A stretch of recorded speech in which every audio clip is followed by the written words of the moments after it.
السلام علیکم ورحمۃ اللہ وبرکاتہ۔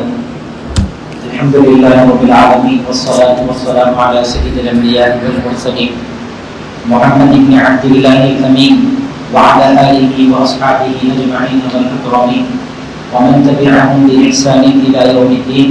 قال الله تبارك وتعالى في القرآن المجيد والفرقان الحميد: فأعوذ بالله من الشيطان الرجيم، بسم الله الرحمن الرحيم، ولا تقربا هذه الشجرة فتكونا من الظالمين۔ صدق اللہ العلی العظیم۔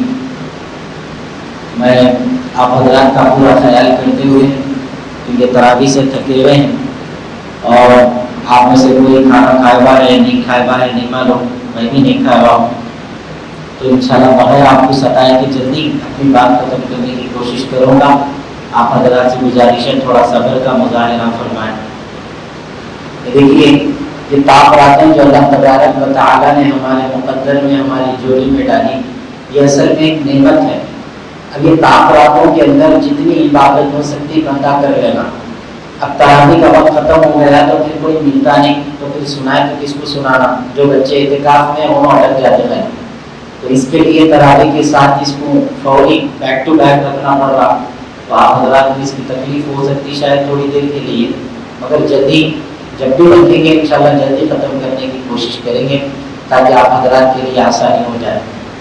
یہ تعبیرات شب قدر کی تلاش ہے، نہیں معلوم حضرات نہیں ہو سکتی شب قدر، اس کا علم کس کو بھی نہیں ہے۔ رسول اللہ صلی اللہ علیہ وسلم نے جب شعبان کے اختتام پر خطبہ ارشاد فرمایا، اپنے اس خطبے کے اندر رسول اللہ صلی اللہ علیہ وسلم نے رمضان سے متعلق جہاں پر باتیں بتائیں، وہیں پر اللہ کے رسول صلی اللہ علیہ وسلم نے فرمایا کہ اس مہینے کے اندر اللہ تبارک و تعالی جنت کے دروازوں کو کھول دیتا ہے، جہنم کے دروازوں کو بند کر دیتا ہے، اور اپنی ہر گنہگار نیک بندے کے اوپر ایک جیسی رحمت نازل فرماتا، الگ الگ نہیں، ایک جیسی رحمت نازل فرماتا۔ اور تیسری بات جو ہے وہ بڑی اہم ہے، رسول اللہ صلی اللہ علیہ وسلم نے فرمایا کہ اس رات، اس مہینے میں اللہ تبارک و تعالی نے ایک رات شب قدر کی رات رکھی، جس رات اللہ تبارک و تعالی اپنے بندوں کو معاف کرتا ہے، ان کی مغفرت کرتا ہے اور ان کو بخشتا ہے۔ کئی سارے لوگوں کا خیال یہ ہوتا میرے سے تو گناہ ہی نہیں ہوتا، میں معافی نہیں مانگوں، سوری بولنے کی عادت نہیں ہوتی اکثر لوگوں کی۔ آج کل چھوٹے بچے کو بھی غلطی میں سوری بولنے بولے تو نہیں بول رہا ہوں، اس کی وجہ یہ ہے کہ سمجھ میں آ گیا کہ سوری بولنا ایک بری چیز ہے، حالانکہ اسلام بولتا سوری بولنا جتنی اچھی چیز ہے کوئی دوسری چیز نہیں۔ دنیا کا نظام کیا ہے، آپ اکثر پڑھیے اسٹیٹسوں پہ لگاتے نا کسی نہ کسی کے لیے، ایک مرتبہ اگر کسی سے غلطی ہوگی تو دوبارہ اس کو غلطی کرنے کا موقع نہیں دینا، اس سے دوری اختیار کر لینا۔ یہ دنیا کا نظام ہے، سسٹم ہے دنیا والوں۔ اللہ کا نظام کیا ہے، جو بندہ جتنی غلطی کرتا ہوتا اللہ کے قریب ہوتا، اس کی وجہ مطلب غلطیاں کرتے ہوئے قریب جانا ایسا نہیں بتانا چاہ رہا، غلطی کے بعد بندہ اللہ کے قریب اس لیے ہوتا اللہ اس کو قریب کرتے رہتے، وہ اس لیے کہ شاید میرا بندہ توبہ کر لے۔ غلطی ایک ایسی غلطی ہے، گناہ ایک ایسا نظام ہے جو نہ صرف انسان کرتے، انسانوں میں اللہ نے نبیوں سے بھی یہ غلطیاں کروائی تاکہ آپ کو اور ہم کو سبق ملے۔ حضرت آدم علیہ السلام دنیا کے پہلے انسان، اور آپ کے اہلیہ محترمہ حضرت حوا دنیا کی پہلی عورت، دوسری انسان، آپ دونوں کو اللہ نے جنت میں رکھا تھا۔ مولانا احمد صاحب فرماتے تھے ایک غلطی ہوئی زمین پہ پٹک دیے، اگر نہیں ہوتی تو نوبت ہی نہیں آتی تھی، ابھی جنت میں مزے لیتے تھے ہم لوگ، مگر جب دنیا کے اندر لا دیے گئے کیا ہوئی تھی غلطی؟ اللہ تعالیٰ نے ارشاد فرمایا تھا حضرت آدم سے کہ اے آدم تم دنیا کے پورے مزے یعنی جنت کے پورے مزے لے لو، جو کچھ ہم نے جنت میں رکھا سب دیکھو کھاؤ پیو، لیکن فرمایا وَلَا تَقْرَبَا هَٰذِهِ الشَّجَرَةَ فَتَكُونَا مِنَ الظَّالِمِينَ، یہ ایک جھاڑ کے قریب نہیں جانا، اس کے قریب چلے جائیں گے تو تم ظالموں میں شمار کیے جاؤ گے، اس کی اجازت نہیں ہے۔ شیطان چونکہ حضرت آدم سے سب سے پہلے اس کی نفرت کی شروعات شیطان کی حضرت آدم سے ہوئی، اس کے بعد ان کی اولاد سے آج تک کر رہی ہے۔ اس کو غصہ تھا کہ انہیں کیسا بڑا ہوتا میں بڑا، لہذا اس کو تکلیف دینا۔ آپ شیطان گیا جا کر حضرت آدم اور حوا کو بھٹکایا، اللہ نے جو حکم دیا یہ جھاڑ کو نہیں چھینا، اس کے قریب نہیں جانا، ولا تقربا، اس کے قریب بھی مت جاؤ، لیکن شیطان اسی کے قریب لے کے گیا اور اسی کا پھل کھانے پر ستایا، اکسایا، کیا بول کے چڑھایا، بولا یہ کھا لیں گے تو عمر لمبی ہو جائے گی، کبھی بوڑھے نہیں ہوتے اور کبھی مرتے نہیں۔ دوسرا بولا یہ کھا لیے تو فرشتوں کے جیسے ہو جاتے، انسان کچھ فرشتوں سے افضل ہے، اور انہیں اہمیت آگے پیچھے کر کے بیان بھٹکایا، اور آپ دونوں سے وہ غلطی ہو گئی حضرت حوا اور آدم سے، اس کی سزا میں اللہ نے جنت سے ہٹالا، جنت سے نکال دیا اور دنیا کے اندر پھینک دیا۔ بولے یہاں ماں جا کے زندگی گزارو، ناراضگی، غلطی ہو گئی، اب معافی کیسا؟ اب جب معافی کا وقت آیا حضرت آدم کو بڑا ملال ہوا کہ میں غلطی کر دیا۔ اس میں بعض علماء مفسرین فرماتے کہ حضرت حوا کا زیادہ فورس تھا اس معاملے میں، اس لیے ہو گیا، اسی لیے مفسرین فرماتے ہر معاملے میں عورتوں کی نہیں سننا، تھوڑا سوچ سمجھ کے فیصلہ لینا۔ قرآن بول رہا میں نہیں بول رہا ہوں، آپ جا کے گھر میں بولیں گے گھر میں پریشانی شروع تو میرا نام لیں گے، میں نہیں بولا بھائی، قرآن بول رہا۔ اب کیا ہوا؟ حضرت آدم علیہ السلام کو معافی مانگنا تھا، انہوں نے کہا ربنا ظلمنا انفسنا وان لم تغفر لنا وترحمنا لنكونن من الخاسرین۔ اللہ کے آگے ہاتھ اٹھائے اور بولے کہ اے اللہ، ہم نے اپنے نفس پر، اپنے آپ پر بڑا ظلم کر لیا، لہذا آپ ہمیں معاف فرمائے۔ اگر آپ آج معاف نہیں کریں گے ہمارے لیے نقصان ہے۔ ایک نبی ہوتے ہوئے نقصان کی بات بول رہے تو سمجھنے کی چیز ہے کہ کس قدر توبہ کی اہمیت ہے اور ہر بندے کو کس طریقے سے توبہ کرنا چاہیے۔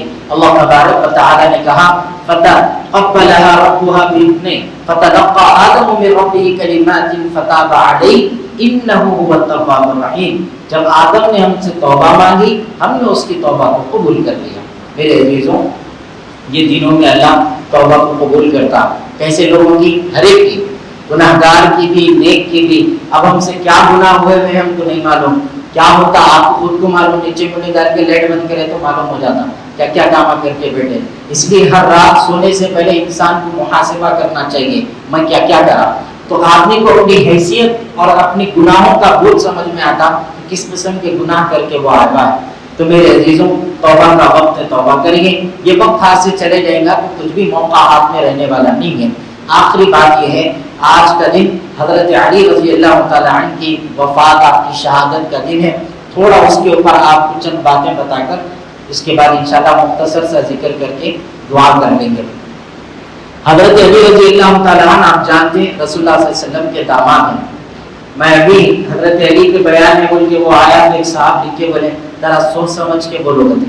میں بولا ایسا سمجھتے جیسا جو ہے ہم کو حضرت علی سے محبت نہیں ہے، شیعہ بتا لے لی حضرت علی سے محبت کا، اور اس میں بھی کوئی ڈاؤٹ نہیں ہے کہ مسلمان جتنے سنی ہوتے تھوڑا علیحدہ ہی رہتے حضرت علی کے معاملے میں، دوسرے خلفاء کے معاملے میں ذرا چہل پہل کرتے، مگر حضرت علی کے معاملے میں بہت کم گفتگو کرتے۔ کرنا چاہیے، نہیں کر کے پریشان ہے، نہیں کر کے بچوں کو پورا خصوصا کر دیے، جتنی نسلیں پیدا ہو گئی شجاعت ہے ہی نہیں ان کے اندر۔ کل رات میں غزہ پر جب حملہ ہوا، ایک ویڈیو آج صبح میں دیکھا، ایک ماں جو ہے چیختی ہوئی بول رہی کہ اللہ نے مجھے 4 بیٹے دیے، چاروں کے چاروں یہ بمباری میں شہید ہو گئے، مگر انہیں جشن منا رہے۔ تو اس کو پوچھنے والا پوچھ رہا ہے خوشی کس بات کی؟ بولے میرے بچے شہید ہو گئے اس لیے خوش ہو گئے۔ شہادت پہ خوش ہوتی ماں ہے، یہ ایمان ہے ان کا۔ اور آج ہمارے کہنے انگلی کٹانے کا بھی ٹائم نہیں ہے، انگلی تو چھوڑو انگوٹھا لگانے کا بھی وقت نہیں ہے، حاضری دینے کا بھی وقت نہیں ہے۔ حضرت علی رضی اللہ تعالیٰ عنہ رسول اللہ صلی اللہ علیہ وسلم کے داماد، آپ کے اتنے قریبی کہ آپ یقین نہیں کریں گے، اللہ کے رسول صلی اللہ علیہ وسلم کو ایک وقت موقع آیا کہ آپ اپنے بھائیوں کے بچوں میں سے ایک بچے کو گود لے لیں مان لیجیے اور اس کی تربیت کریں۔ تو رسول اللہ صلی اللہ علیہ وسلم اپنے بھائیوں کے ساتھ گئے اور جا کر آپ نے کیا کیا؟ انتخاب کس کا کیا، سلیکشن کس کا کیا؟ فرماتے ہیں آپ نے کہا کہ میں علی رضی اللہ تعالیٰ عنہ کو لوں گا، تم لوگ اپنے اپنے اعتبار سے لے لینا۔ تو دوسرے جو چچا دیگر رشتہ دار تھے وہ لوگ اپنے اپنے اعتبار سے لیے، لیکن آپ نے حضرت علی کو چنا۔ بالکل معصوم تھے، معصوم پڑھلیاں چھوٹے چھوٹے پیران لے کے آ گئے۔ جب اسلام آیا سب سے پہلے بچوں میں آپ نے اسلام قبول کیا، کہا رسول اللہ میں کلمہ پڑھتا ہوں لا الہ الا اللہ محمد رسول اللہ۔ چھوٹی بات بتانا چاہ رہا ہوں یہاں پہ، حضرت علی رضی اللہ تعالیٰ عنہ کو اللہ کے رسول ایک دعوت کا انتظام دیے پورا، کہ پوری دعوت کی تیاری کرو، ہم اپنے خاندان والوں کو بلا کے کھانا کھلا رہے ہیں۔ پورا خاندان آیا، حضرت علی کھڑے ہوئے تھے۔ اللہ کے رسول صلی اللہ علیہ وسلم نے جب وہ کافروں کو دین کی دعوت دی تو انہوں نے کہا ہم آپ کے دین کو قبول نہیں کرتے۔ تو اس مجمع سے حضرت علی اٹھ گئے، بچے تھے، کھڑے ہو کے بولے میں آپ پر کل ایمان لاتا ہوں کہ اللہ ایک ہے اور آپ اللہ کے رسول ہیں، تو یہ جتنا مجمع بیٹھا تھا ہنسنا شروع کر دیا. بولے دیکھو ان کی حالت، ان کا جسم دیکھو، ان کی کمزور دیکھو. وہ بیوقوفوں کو کیا معلوم آج جس کے جسم کے کمزور ہونے کی بات کر رہے ہیں، کل وہ اکیلا باب خیبر شکن اڑی مولا کہ ایک خیبر کے دروازے کو اپنے ہاتھوں سے اٹھا کے پھینک دیں گے. اس کو اندازہ تھا، کسی کو نہیں تھا. اٹھا کے پھینک دیا دروازہ. تو چھوٹے تھے تو بول لیے، لیکن اللہ نے وہ حوصلہ دیا. جتنی جنگیں ہوئی، آپ اسلام کی جنگوں کو ذرا دیکھیے. آج صبح جنگ بدر کا میں تذکرہ کر رہا تھا. جنگ بدر کا وقت جب آیا اور انصار صحابہ جب سامنے آ کر کھڑے ہو گئے مدینے کے، اور مکے والوں نے کہا ہم تم سے مقابلہ نہیں کرتے، ہمارے برابر کے ہمارے خاندان والوں کو آگے لاؤ، تو اللہ کے رسول صلی اللہ علیہ وسلم نے پہلا نام جو لیا وہ حضرت علی کا نام لیا. فرمایا کہ علی تم آگے بڑھو. اور حضرت علی آگے بڑھے. اللہ کی قسم ایسا مقابلہ کیے. بڑے بڑے اسلام کے جو دشمن تھے جس میں عتبہ تھا، شیبہ تھا، اور ایسے دشمنوں کو مارنے والے حضرت علی رضی اللہ تعالیٰ عنہ تھے. آپ کے ساتھ ایک اور خاندان کے صحابی بھی تھے. انہوں نے ان کا خود کا پیر جس وقت کٹ گیا تو اس وقت ان پر جب حملہ باری ہونے لگا تو حضرت علی ایک طرف سے عتبہ کو مارے، پھر دوسری طرف سے شیبہ کو مارنے کے لیے بھاگے، اور اس کو بھی مارے تک سانس نہیں لی جب تک کہ ختم نہیں ہوا. اور خیبر کی جنگ جس وقت ہو رہی تھی، حضرت علی رضی اللہ تعالیٰ عنہ کی شان دیکھو آپ. اللہ کے رسول صلی اللہ علیہ وسلم ایک دن رات میں ارشاد فرمائے کہ کل صبح جب ہوں گی تو میں خیبر کے جنگ کا جھنڈا جو ہے ایک ایسے انسان کے ہاتھ میں دوں گا جس سے اللہ بھی محبت کرتا اور اللہ کا رسول بھی محبت کرتا. دوسرے دن صبح پورے صحابہ پریشان ہے، کیا ہوگا نہیں معلوم، کس کو دیتے کس کو دیتے. اللہ کے رسول صلی اللہ علیہ وسلم نے فاتح خیبر کے ہاتھ میں وہ جھنڈا دیا اور فرمایا یہ جھنڈے کا علمدار، اس کی حفاظت کرنے والا، ہماری شان ہماری عظمت کو خیال کرنے والا کوئی اور نہیں، اس میدان جنگ میں حضرت علی رضی اللہ تعالیٰ عنہ. بہرحال آپ کی شہادت کا واقعہ آپ حضرات کے سامنے رکھنا ہے. آپ ایسے نیک انسان تھے کہ اللہ کی قسم آج خلیفہ جب بنا دیے گئے، خلیفہ بن گئے، چوتھے خلیفہ ہے. اب یہ جتنے لوگ ہوتے بات بولتے نہیں، پہلے بن جانا تھا، دوسرے بن جانا تھا، تیسرے بنانا تھا، پہلے بنا دینا تھا. یہ مقابلہ ان میں تھا ہی نہیں، ہم کر لیتے بیٹھے ہوئے.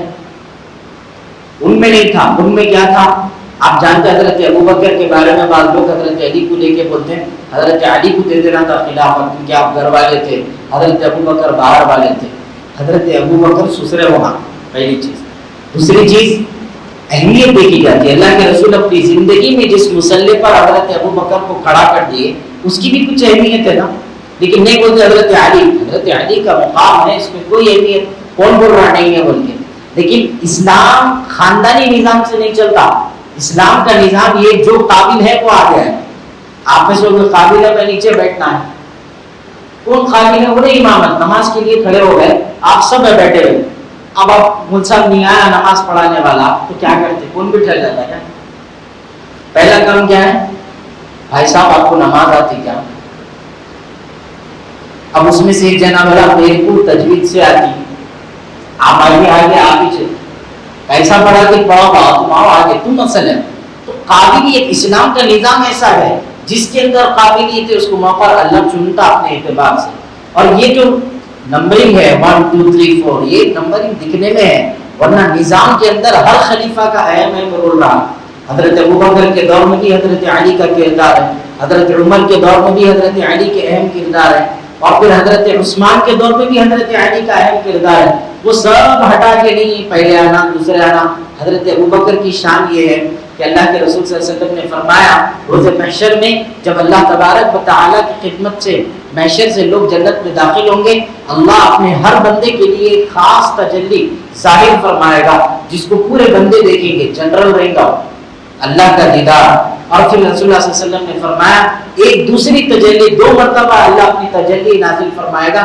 ایک مرتبہ پورے لوگوں کے لیے عام اور خاص ہوگی، اور دوسری مرتبہ حضرت ابوبکر کے لیے خاص ہوگی. اب سرکار یہ بولتے ہیں، یہ نمونے یہ بولتے ہیں. ہمارے مسجد میں جھگڑا ہے نہیں، اللہ کا شکر ہے. تو جو گھروں سے آپ لوگوں بچ جانا اس لیے سمجھا رہا ہوں. حضرت علی سے بڑی محبت ہے. اہل بیت کی محبت نہیں ہے تو مسلمان نہیں ہوتا جب تک کہ اہل بیت سے محبت نہیں ہوتی. میرے عزیزوں، حضرت علی کے بارے میں آتا کہ آپ خلیفہ بن گئے اور جب خلیفہ بنا دیے گئے اس کے بعد آپ بھی خود سے نہیں بولے میں خلیفہ بنتا ہوں، بنایا جاتا تھا، نظام ہے بنا ہوا، بنائے گئے۔ حضرت علی جب خلیفہ بنائے گئے، آپ کی زرہ کیا ہوا تھی معلوم؟ وہ جو اوپر سے لوہے کا کوٹ ہوتا ہے جنگوں میں پہننے کا، اس کو بولتے زرہ۔ وہ زرہ آپ کی ایک یہودی چرا کے بھاگ گیا اور جا کر خود ہی کیس ڈال دیا قاضی کے پاس کہ جو ہے میری زرہ جو ہے انہوں نے ان کے پاس رکھ لی تھی اور جو ہے وہ چوری کر لی گئی۔ تو قاضی وقت کے امیر المؤمنین حضرت علی کو بلایا کہ آپ آئیے۔ اب نظام ہے اللہ کا، عدالت ہے، عدلیہ ہے، نظام ہے، جانا پڑتا۔ وقت کا بادشاہ حضرت علی بغیر اس کے اوپر کوئی الزام لگائے، وقت سے پہلے کیا ہوتا؟ پولیٹیکل پریشر کیسا ہوتا؟ یہی نظام نا کہ بادشاہ کے نام پہ گیا کیسا، ہزار چیزیں سچ جھوٹ سب ہے، سب چھوڑ کے حضرت علی چلے گئے عدلیہ، قاضی کے سامنے حاضر ہو کے کھڑے ہو گئے اور مقدمہ پیش کیا گیا۔ تو جو اس طرف یہودی کھڑا ہوا تھا اس کو ملال ہوا کہ وقت کا امیر ارے قاضی کے سامنے آ کے کھڑا ہو گیا، اور اس کو ملال ہوا کہ غلطی پہ میں ہوں اور ان پہ زیادتی کر رہا ہوں، لہذا فوری جا کے حضرت علی کا ہاتھ پکڑا اور پکڑ کے بولا آپ جیسے واقعی آپ جیسے خلیفہ اور آپ جیسے امیر مسلمانوں کے ہیں تو ہم جیسوں کو زمین پر بغیر ایمان کے نہیں رہنا چاہیے۔ میں کلمہ پڑھنا چاہ رہا ہوں اور آپ کے دین پر اپنے دین کو لانا چاہ رہا ہوں، لا الہ الا اللہ محمد رسول اللہ پڑھ کے اسلام کے اندر داخل ہو گئے۔ حضرت علی رضی اللہ تعالیٰ عنہ کی وفات کچھ اس طرح ہوئی کہ فضائل بہت سارے ہیں، یوٹیوب پہ بھی آپ حضرات سن لے سکتے، اور جن لوگوں کو بے چینی ہے کجلی ہے وہ لوگ بھی جا کے دیکھ لے سکتے کہ ہم حضرت علی کو چاہتے یا نہیں چاہتے۔ لیکن آپ ذرا خیال کرو، کبھی بھی صحابہ کو برا نہیں بولنا۔ حضرت علی کے معاملے میں آپ کے اکثر صحابہ کو برا بول دیتے لوگ، جی کہ غلط بھی رہے ہوں گے تو اللہ فیصلہ کرتا، ہم کو نہیں کرنے والے۔ سرکار کا حکم ہے کہ میرا ہر صحابی برابر کا مقام رکھتا۔ آج سوشل میڈیا کی ویڈیوز بنانے والے کس کو بھی جو منہ کو آ رہا ہاتھ دے رہے ہیں، کچھ بھی بول دے رہے ہیں، اور ہماری نوجوان نسل بس دیکھی کہ ان کو کانوں کا مزہ ہونا، ان کو کانوں کا مزہ کیسا ہونا بولے تو ایک آدمی جو بولا جا رہا ہے اس کو سن کے سمجھنے کی کوشش کرتا، ایک آدمی جو بولا جا رہا ہے اس سے مزے لیتا ہوں، سمجھ میں آیا؟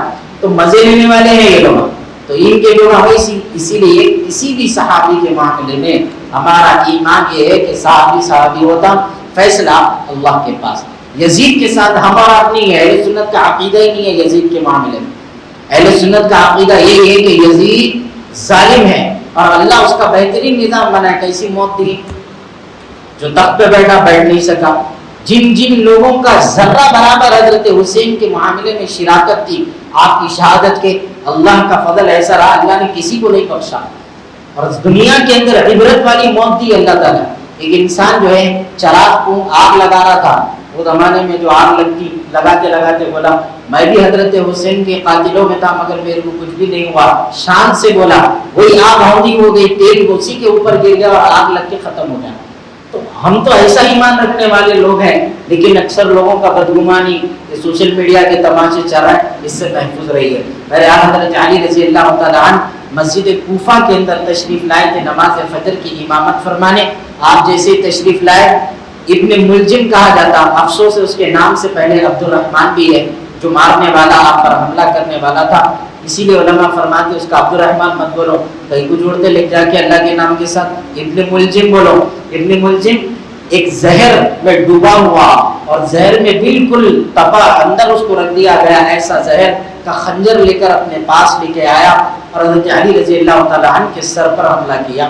ایک ہی حملہ کیا، لیکن زہر کی شدت ایسی تھی کہ بس علماء فرماتے کہ شدت کا حال تو یہ تھا وہ زہر کا کہ جیسے ہی لگا اسی وقت انتقال ہونا چاہیے، لیکن حضرت علی رضی اللہ تعالیٰ عنہ کا جسم اتنا زیادہ طاقتور تھا، کورونا کے ٹائم بول رہے تھے نا امیونٹی چاہیے، فلاں چاہیے، وہ زندہ رہنے کے لیے سانس واپس آنے کے چاہیے۔ حضرت علی کے جسم کی حالت اور آپ کے جسم کی طاقت کا اندازہ لگاؤ، اس زہر کے ساتھ 2 دن تک آپ زندہ رہے خلالت، 2 دن تک، اور پورے ہوش کے ساتھ آپ نے حضرت حسن اور حضرت حسین کو اس بات کی وصیت کی کہ دیکھو اب میں جا رہا ہوں، میرا وقت آ گیا، پتہ نہیں اللہ کب موت دیں گا، میری وصیت سنو۔ وصیت یہ ہے کہ میرے جنازے کو کوئی تماشا کرنے کی ضرورت نہیں ہے، جس طرح اللہ کے رسول صلی اللہ علیہ وسلم آپ کے صحابہ کو اور آپ کے رفقا کو، آپ کے ساتھ والوں کو جس طرح دفنایا گیا، اسی سادے انداز سے میرا جنازہ ہونا۔ اور آپ نے وصیت کرتے ہوئے فرمایا کہ یہ جو میرے کو مارنے والا ہے نا، جو میرے پہ حملہ کیا، کہیں تم لوگ اس کو زیادہ ماریں گے، کوئی ضرورت نہیں، ایک ہی بار میں اس کا مسئلہ ختم کر دینا، اور اگر میں بچ گیا، میں زندہ رہ گیا تو میں کیا کرنا ہے وہ میں کر لیتا ہوں، مگر اگر میں مر گیا تو وصیت یہ ہے کہ ایک بار انہیں کرا، تم بھی ایک ہی بار کرنا، زیادہ کی اجازت نہیں۔ دیکھ رہے انصاف، ایسا انصاف کریں، اور انصاف کرتے ہوئے اس دنیا سے چلے گئے۔ تو میرے عزیز بزرگوں اور دوستوں، آپ رضی اللہ تعالیٰ عنہ حضرت علی ہم تمام کے لیے اہم مقام رکھنے والے ہیں۔ آپ سے محبت کرنا ہمارا اولین فریضہ ہے، لیکن صحابہ کا بھی ادب ہمارے لیے واجب ہے۔ حضرت ابو بکر کے بارے میں آپ کو بتاتا ہوں، جس وقت اللہ کے رسول صلی اللہ علیہ وسلم آج زکوٰۃ بانٹ رہے ہیں نا، پیسہ مل رہی ہے، زکوٰۃ بند ہو جاتی تھی، زکوٰۃ سرکار کا دور جس وقت ختم ہو گیا، اس کے بعد کئی ایسے لوگ تھے جنہوں نے کہا ہم زکوٰۃ نہیں دیتے، یہ اعلان ہو گیا نہیں ہم نہیں دیتے زکوٰۃ، کیونکہ سرکار چلے گئے، زکوٰۃ نہیں دیتے۔ آپ جانتے کیا ہوا؟ حضرت ابو بکر صدیق رضی اللہ تعالیٰ عنہ نے خطبہ دیا اور فرمایا جو لوگ اللہ کے رسول کے زمانے میں زکوٰۃ دیتے تھے اور زکوٰۃ میں ایک رسی دیتے تھے، اگر وہ رسی اب نہیں دیں گے میں ان سے جہاد کروں گا، لیکن زکوٰۃ دے کے رہوں گا۔ آج زکوٰۃ مل رہی، غریب کا گھر جا رہا، یہ ویڈیوز بن سک رہے، زکوٰۃ کی ویڈیو بن رہے نا جی، تو ویڈیو بنا سک رہے آج، ورنہ زکوٰۃ میرے تو ان کی ویڈیو کہاں رہتی تھی، اہمیت ہی لے رہی تھی۔ غریب کا گھر میں آپ چولہا جلدی کے لیے مسئلہ ہے آج، اور آج ماشاءاللہ اچھی خاصی زکوٰۃ کے نام سے لوگ تقسیم کر رہے ہیں، ویڈیوز بنا رہے ہیں۔ ریاکاری کو اللہ پسند نہیں کرتا۔ ہم لوگ جب چھوٹے رہے، لاک ڈاؤن کا ایک لاسٹ واقعہ سناتا ہوں، بولتے رہے تو باتیں یاد آتی رہتی۔ لاک ڈاؤن میں ہمارے ساتھ ایک واقعہ پیش آیا تھا، کھانے کی جو ہے پیکٹس لے کے گئے، وہ بیچارے جو ارینجمنٹ اصل یہ لینے والے کا کوئی قصور نہیں رہتا جی، جو پیسہ دیتا انہیں بولتا ویڈیو فوٹو بھیجو بول کے، یہ بیماری غلیظ ہے۔ ہمارے ساتھ بھی ایک واقعہ پیش آیا تھا، لاک ڈاؤن میں ہم لوگ کھانا لے کے نکلے تھے لوگوں کو پہنچانے، تو دارالشفا کے روڈ پہ ہم تھے، ہم کو دیکھا جب گاڑی پہ آتا ہوا ایک شخص تو ہاتھ اٹھا کے شکر ادا کر رہا تھا، ہم لوگ گئے، اب جب وہ پیکٹ دے رہے، میرے خود کے ساتھ ہوا، سناتے ہوئے میرے کوئی افسوس نہیں ہو رہا، میں جب پیکٹ دے رہا تھا، میں نہیں کوئی ساتھی دے رہے تھے ہمارے بہرحال، تو ساتھ والے جو ہے وہ ویڈیو لیے، تو وہ آدمی کیا کرا، جیسے ہی دیکھا کیمرے کو تو واپس دے دیا۔ دیکھے کیا بولا معلوم، یہ تو نہیں، اب نہیں، اب ہم پیچھے پڑ رہے ہیں اس کے، ارے بھائی اللہ ناراض ہو جائے گا، بھائی صاحب ٹھیک ہے چلو پیسے لے لو، وہ نہیں لیتا، زیادہ لے لو چاول، وہ نہیں لیتا، انہیں لینے ہی راضی نہیں، انہیں بولا نہیں اب اللہ دینا ہے تو مالک کے لیے دینا تھا، تو پھر اس کی کیا ضرورت پڑی۔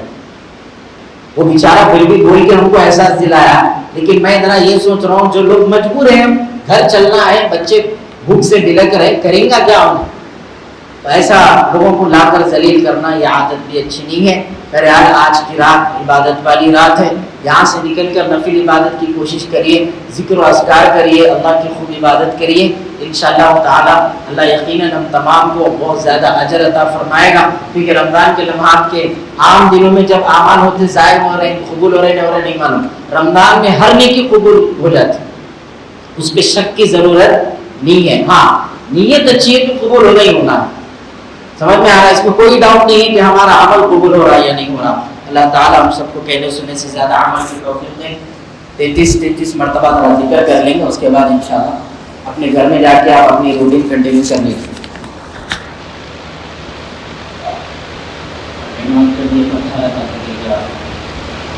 میں کبھی نہیں ہوا پہلی مرتبہ ہو رہا، رمضان کے ابھی لوگ بیٹھ کے کر لیتے تھے، مسجد میں ذکر ہو رہا ہے، دوستان بیٹھ سکتے اگر بیٹھے تو اچھا ہے۔